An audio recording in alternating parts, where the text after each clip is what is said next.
Example number 3.5, the question is, a network of resistor is connected to a 16 volt battery with internal resistance of 1 ohm as shown in figure.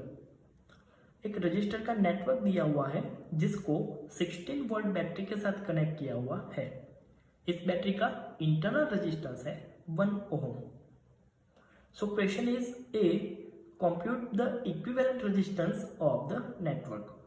हमें इस network का equivalent resistance find करना है।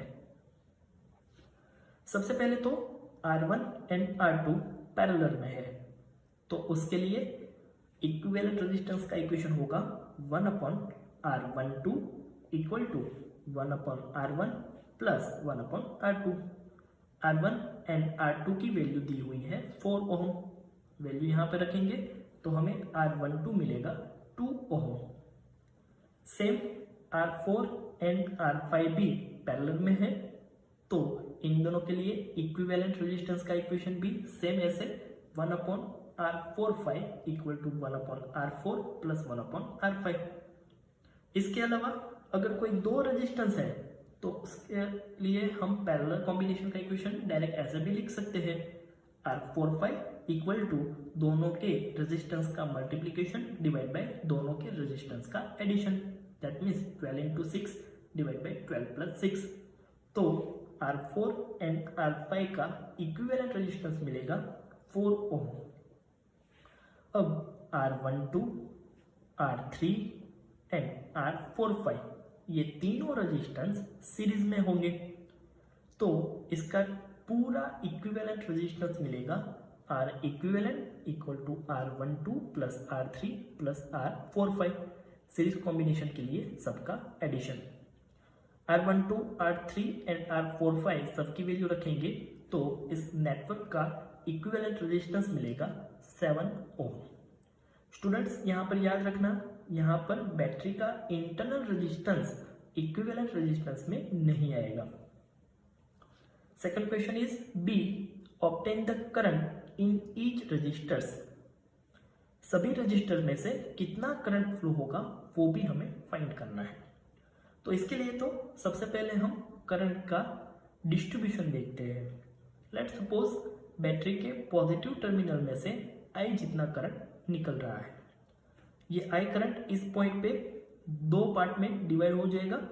R1 register में से I1 जितना current flow होगा और R2 रजिस्टर में से I2 जितना करंट फ्लो होगा। फिर से यहाँ पर दोनों ऐड होके I हो जाएगा।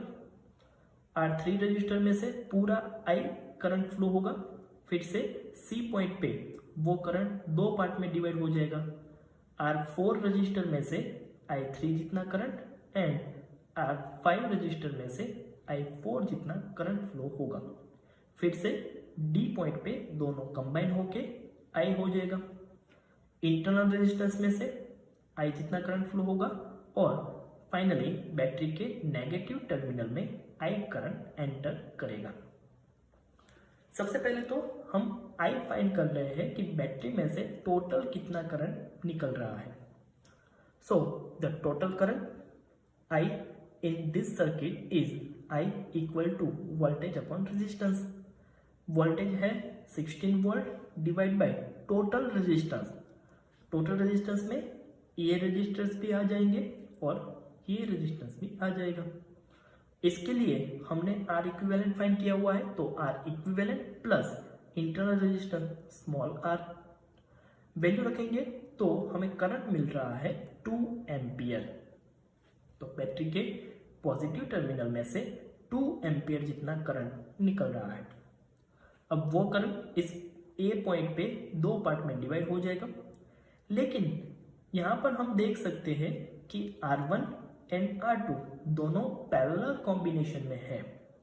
दैट मीन्स दोनों के अक्रॉस में पोटेंशियल ड्रॉप इक्वल होगा। R1 के अक्रॉस में जितना पोटेंशियल ड्रॉप होगा उतना ही पोटेंशियल ड्रॉप R2 के अक्रॉस में होगा। तो हम उसके लिए दोनों का पोटेंशियल का इक्वेशन लिखें तो ऐसे लिख सकते हैं I1 R1 equal to I2 R2, क्योंकि दोनों के अक्रॉस में पोटेंशियल ड्रॉप इक्वल होगा। I1 एंड I2 की वैल्यू हमें नहीं पता, R1 एंड R2 की वैल्यू हमें पता है, रखेंगे यहाँ पर 4 कैंसल, तो यहाँ से हमें मिलेगा I1 इक्वल टू I2। अब ये I1 और I2 कहाँ से आया, तो वो A जंक्शन पॉइंट से डिवाइड हुआ है। दैट मीन्स हम लिख सकते हैं A जंक्शन पॉइंट पे इनकमिंग करंट है I equal to outgoing current I1 plus I2। That means at junction A I1 plus I2 equal to I, और वो हमें मिला है 2 एम्पियर। लेकिन हमें यहाँ पर मिला I1 इक्वल टू I2, तो इन दोनों की जगह हम लिख सकते हैं 2I1 इक्वल टू 2। तो यहाँ से हमें मिल रहा है I1 equal to 1 ampere. I1 and I2 equal है, तो I2 भी 1 एम्पियर होगा। तो R1 रजिस्टर में से 1 एम्पियर एंड R2 रजिस्टर में से भी 1 एम्पियर करंट फ्लो होगा। फिर से B पॉइंट पे I1 एंड I2 कंबाइन होके I हो रहा है, और वो I करंट R3 रजिस्टर में से फ्लो हो रहा है। तो R3 रजिस्टर में से कितना करंट फ्लो होगा, I जितना, और वो I है 2 एम्पियर। फिर से C पॉइंट पे I करंट दो पार्ट में डिवाइड हो रहा है, I3 एंड I4। लेकिन फिर से सेम मेथड अप्लाई करेंगे, C एंड D के बीच में दोनों रजिस्टर के एक्रॉस में इक्वल पोटेंशियल ड्रॉप होगा, क्योंकि दोनों पैरेलल में है। तो इस रजिस्टर के लिए पोटेंशियल ड्रॉप I3 R4, इस रजिस्टर के लिए पोटेंशियल ड्रॉप R5 I4 लिख सकते हैं, और वो दोनों इक्वल है। सो I3 इंटू R4 दिया हुआ है 12 equal to I4 into R5 दिया हुआ है 6। सॉल्व करेंगे तो ये हो जाएगा I4 इक्वल टू 2I3। फिर से at C point incoming current equal to outgoing current, that means I3 plus I4 equal to I है 2 एम्पियर। इस इक्वेशन में ये जो रिलेशन है उसका डायरेक्टली यूज करेंगे, I4 की जगह हम लिख देंगे 2I3। तो ये 2I3 plus I3 that means 3I3 equal to 2। So I3 हमें मिल रहा है 2/3 एम्पियर। I3 की वैल्यू इस इक्वेशन में रखेंगे तो I4 हमें मिलेगा 4/3 ampere. That means R4 register में से करंट फ्लो होगा 2/3 एम्पियर जितना, एंड R5 रजिस्टर में से करंट फ्लो होगा 4/3 एम्पियर जितना। Third question, obtain the voltage drop VAB, VBC, VCD। हमें अलग अलग पॉइंट के बीच का पोटेंशियल ड्रॉप निकालना है। सबसे पहले A एंड B के बीच का पोटेंशियल ड्रॉप निकाले तो जैसे हमने आगे बात की कि R1 के अक्रॉस में जितना पोटेंशियल होगा उतना ही पोटेंशियल R2 के अक्रॉस में होगा। तो हम किसी के लिए भी पोटेंशियल ड्रॉप फाइंड करें, हमें A एंड B के बीच का पोटेंशियल ड्रॉप मिल सकता है।